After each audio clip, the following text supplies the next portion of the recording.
ดี๋ยวเราไปอยู่เรือนเล็กกันนะคะแล้วปานกับป้าพุธเนี่ยจะผลัดกันดูแลพี่เองนะคะดูแล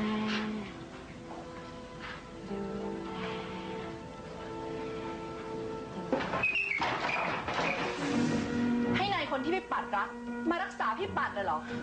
แบบเนี้ยคงต้องรอชาติหน้าใช่แล้วแกก็อย่าเป็นบ้าตามพี่ปัดไปอีกคนละเพราะนายคนที่แกรักไม่กล้ากลับมาพูดจาสู่ขอแกอีก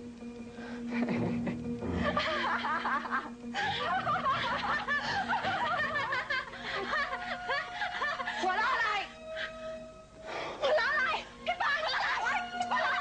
หัวเราะอะไรปล่อยฉันนะพี่ปานอย่าค่ะพี่ปานอย่าหัวนะคะ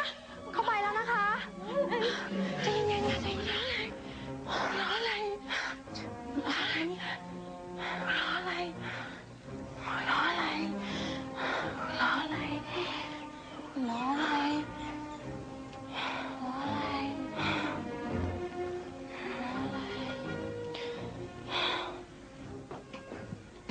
มีอะไรกันเหรอครับคุณพ่อประชุมพลกันตั้งแต่บ่าย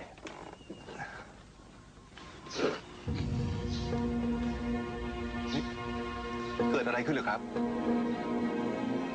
ความรักท่ามกลางพายุร้ายก้าวลูกก้าวใจเท่าไรจะสู้ทนได้แต่หวังสักวันเรื่องราวที่สับสน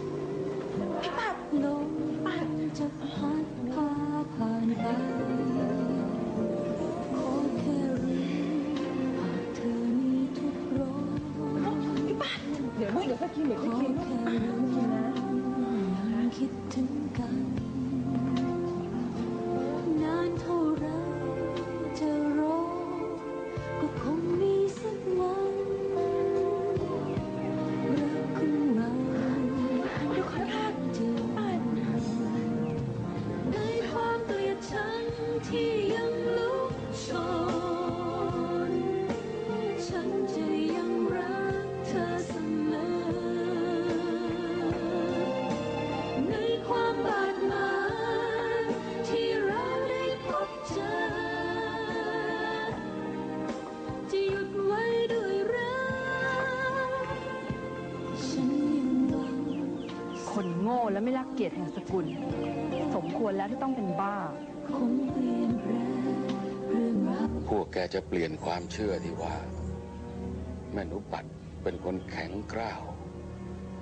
ต้องการที่จะรวบทุกอย่างไว้กับตัวเองมาเป็นอ่อนแอ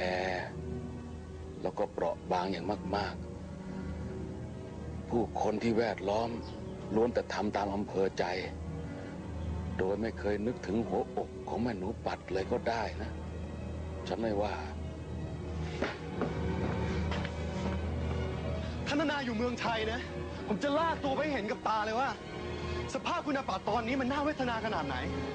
สมควรไหมที่นาจะทำร้ายเธอแบบเนี้ยนากับพี่ตะวันทั้งเห็นแก่ตัวและตาบอดสองคนร่วมกันจับทุกโยนใส่คุณอาปัดอย่างไรเมตตาและไร้ความยุติธรรมอ่ะนี่แกหลงหลานสาวพญากระดูกเหล็กนั่นถึงกับกล้าด่าตัวเองเลยเหรอก็บอกแล้วไงว่าแม่ปัทมากับอาธนานี่ต้องเลิกกันเพราะแม่ปัทมาโดนพรากไป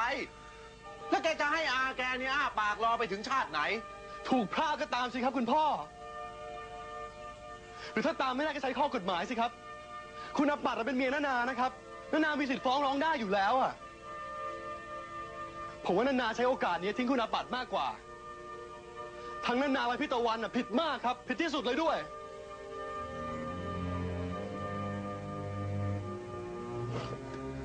จะมากเลยนะตาทันมานี่นี่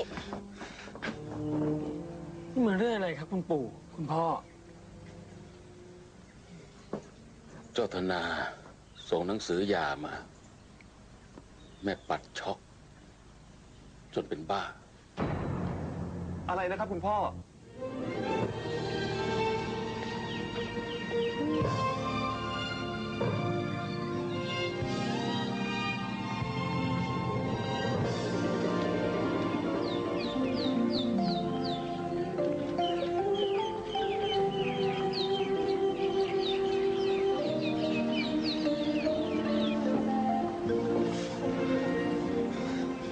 อยากทราบครับคุณแม่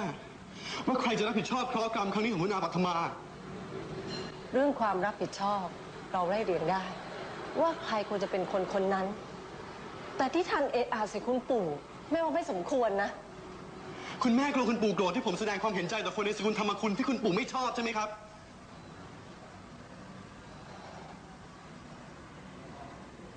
โดยเฉพาะพระยาพิบาลเนี่ยผมขอเรียนให้ทราบเลยนะครับว่าพระยาพิบาลคือคนที่ผมนับถือมากที่สุด ไม่ใช่เพราะว่าผมไม่หลงรักหลานสาวแก แต่เป็นเพราะว่าผมไม่เคยเห็นใครที่ซื่อสัตย์สุจริตและเคารพตัวเองได้มากเท่าแกมาก่อน ใครๆอาจจะมองว่าแกเป็นคนขวางโลก แต่ผมกลับนับถือที่แกสามารถยืนเป็นเสาหินอยู่ท่ามกลางต้นอ้อที่ลู่ลมได้ ท่ามกลางผู้คนที่มีแต่ความเห็นแก่ตัว มีแต่ความโลภ คิดทุจริตกอบโกยหาผลประโยชน์ใส่ตัว โดยที่ไม่คำนึงถึงใครหรืออะไรทั้งสิ้นน่ะ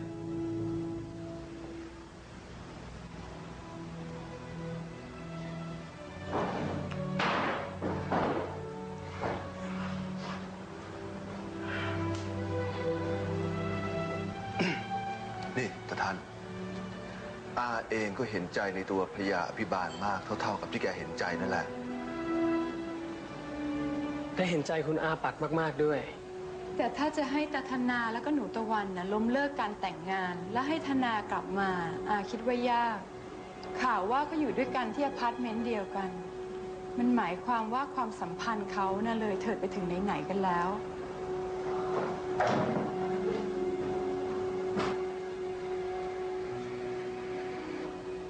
มีอะไรกันแล้วก็เลิกได้ พี่ว่าเราสมควรที่เตือนสติไอ้ตะวันนะ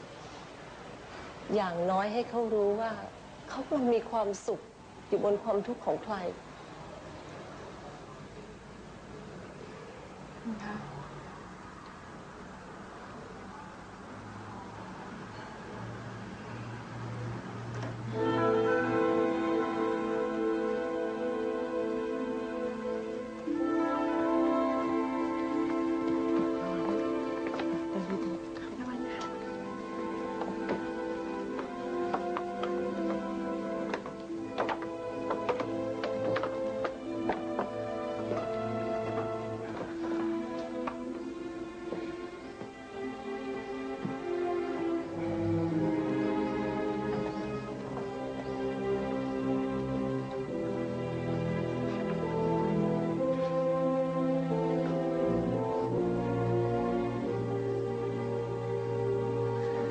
ตายแล้วไม่ป้านะพัด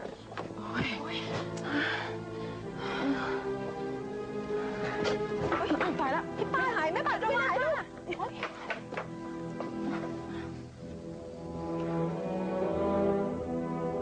ถึงนายธนา พี่อาจเขียนจดหมายถึงเธอช้าไป เธออาจจะแต่งงานกับตะวันแล้ว ถ้าเป็นอย่างนั้นก็แล้วไป แต่จะให้พี่ยินดีกับเธอเห็นจะไม่ไหว เพราะสภาพปัทมาเมียที่เธอทิ้งร้าง มันร้ายแรงจนพี่ที่เป็นผู้ชายยังอดสะเทือนใจไม่ได้ เรื่องฆ่าตัวตายของผู้หญิงที่ผิดหวังในความรักเป็นเรื่องธรรมดา แต่การที่ผู้หญิงเป็นบ้าเพราะสติสัมปชัญญะขาดด้วยความเสียใจเมื่อได้เห็นหนังสือหย่าจากสามี มันไม่ใช่เรื่องธรรมดาแล้วธนา ถูกละปัทมาเป็นบ้าหรือวิกลจริตหลังจากได้หนังสือหย่าจากเธอ พี่อยากรู้ว่าเธอสองคนจะมีความสุขอยู่บนกองทุกข์ของปัทมาได้อย่างไร